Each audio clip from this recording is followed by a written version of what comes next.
the actual craft themselves, I understand you've studied them closely. Can you tell us a little bit about their makeup, their propulsion systems? The outline I sent you was just a list. I didn't send you the pictures. I'm really familiar with just these round ones, and I know that one of the closest accurate pictures I've seen was Bob Lazar's picture that he has drawn out of Area 51. But when I was shown an energy component, or I was shown how something works, it's been quite different from what I've seen from a lot of drawings. And I do have those in a PowerPoint. I did not send that to you, so it's very hard for me since I don't have all of my drawings with you. No, that's with fine. Here to show you. But I can just go through that list. The round ones that I have observed have had energy components within that are intelligent themselves, as if the dark matter, which was at the top section, and then the gel that was in the center, contained the components that were, and I will use a movie, in the movie Arrival. Mm-hmm.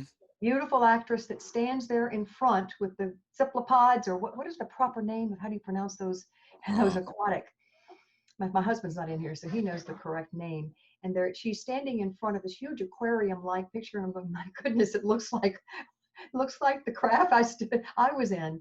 And they had moving components, light components that were intelligent, moving within the gel, acting in a part of the makeup of the energy component of the craft that ran through it like an electrical system, which was different than the others that I've seen when I've seen the inside structure. My father was an architect, so when I look at the specs of something, I look at the makeup of how something is and compare it to my own makeup.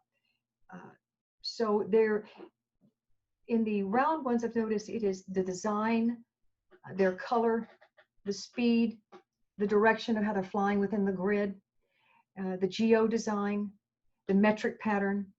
The material becomes incorporated within our dimension of where we are when it uses tone and color.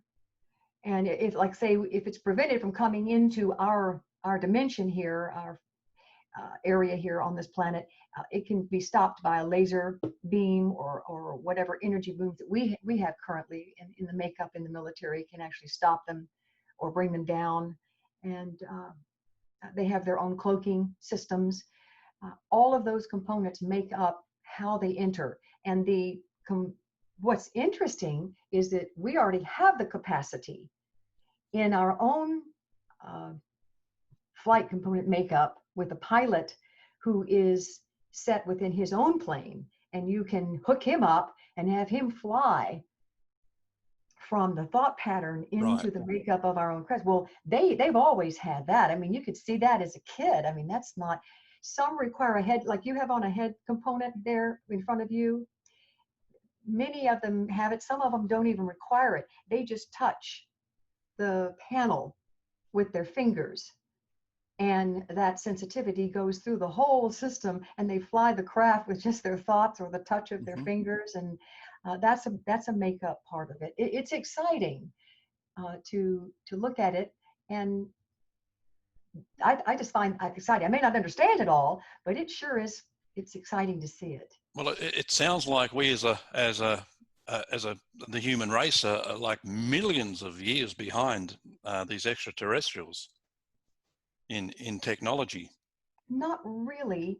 I think what's going to happen is that when disclosure becomes even broader in scope, I think, and the disclosure of what I believe is the secret space program, I really believe that people are going to understand that we really are farther ahead and farther along and farther out there than what we've been told and known. And I think that will open up.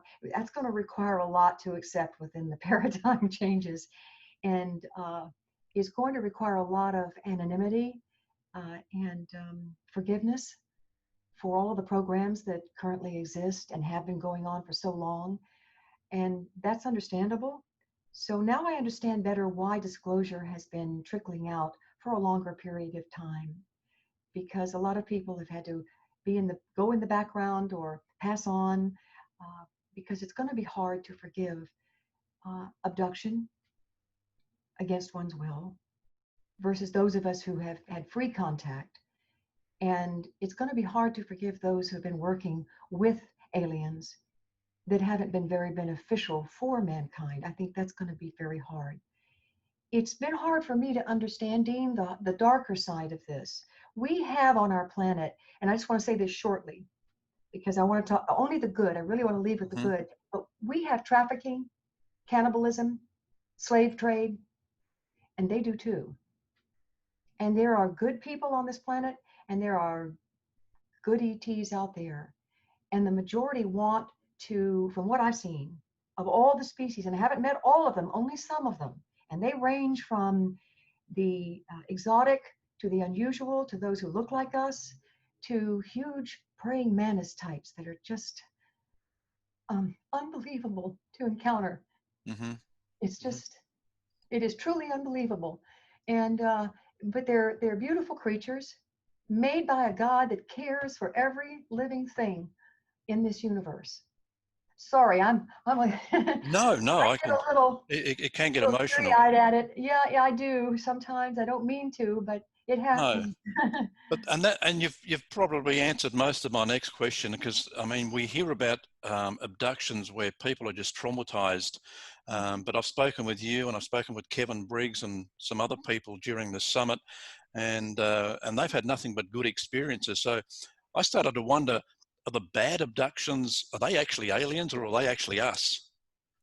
Some people believe they're both. Some people believe they're military and ETs. And believe it or not, I have spoken to scientists who are believers in God or believers in Christ even. They believe every encounter and every abduction is from the devil. So with that said, it's not an easy thing to always talk about, because you've got, I think it's all of it together. I don't think it's just one thing. I don't think it's just one side.